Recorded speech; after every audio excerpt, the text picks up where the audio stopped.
የጥምቀት ሚስጥር። እንኳን ለብርሃነ ጥምቀቱ ልዩ ወቅት የመንፈሳዊ መገለጥና የግል መነቃቃት ጊዜ በሰላም አደረሳችሁ። ሰፊ በሆነው የክርስትና እምነት ውስጥ ጥምቀት ትልቅ ስፍራ የሚሰጠው ሥርዓት ነው። ይህ ቅዱስ ድርጊት በውሃ ውስጥ ከመጥለቅ ባለፈ ትርጉም ያለው ጥልቅ የሆነ የመንፈሳዊ ዳግም መወለድና የውስጣዊ ለውጥ ውጫዊ መግለጫ ነው።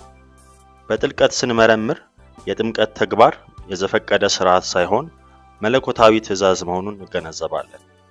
በማቴዎስ 28 ከ19 እስከ 20 አማኞች በአብ በወልድ በመንፈስ ቅዱስ ስም እንዲያጠምቁ ያስገድዳቸዋል። የመጽሐፍ ቅዱስን ትረካዎች ስንመረምር ውሃ የመንጻት የመታደስ ምልክት ሆኖ እናገኘዋለን። በዘፍጥረት 7 ከ17 እስከ 18 በሚገኘው የኖህ ታሪክ የውሃን የመለወጥ ኃይል ጥላ ያሳያል። በጥምቀት ጊዜም ተስተጋብቷል። ጥምቀት ራሱን የቻለ ተግባር አይደለም፣ ነገር ግን የመዳን በር ነው።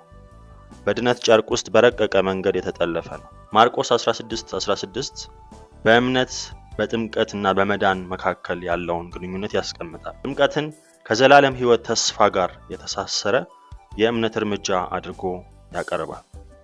በሮሜ 6 ከ3 እስከ 4 ላይ ጥምቀት የክርስትና ሥርዓት ብቻ ሳይሆን ከኢየሱስ ክርስቶስ ሞትና ትንሣኤ ጋር ጥልቅ ኅብረት የምናደርግበት መንገድ ነው። የክርስቶስ ተከታዮች በእርሱ ላይ ያላቸውን እምነት በይፋ በአደባባይ የሚያውጁበት የአንድ ጊዜ ክስተት ነው። ኤፌሶን 4:5 ላይ የውሃ ጥምቀት የአሮጌው ሰውነታችን ወይም የአዳማዊ ማንነታችን ሞት እና ከክርስቶስ ጋር ለአዲስ ሕይወት መነሳትን የሚወክል ምሳሌያዊ ተግባር ነው። በመጽሐፍ ቅዱስ መሠረት ኢየሱስ ክርስቶስን እንዳዳኛቸው ለመከተል ለመረጡ ሰዎች ጥምቀት ወሳኝ እርምጃ ነው። እምነት ከውሃ ጋር የሚገናኝበትና አማኝ ለዘላለም የሚለወጥበትን የጥምቀትን ሚስጥር ይወቁ።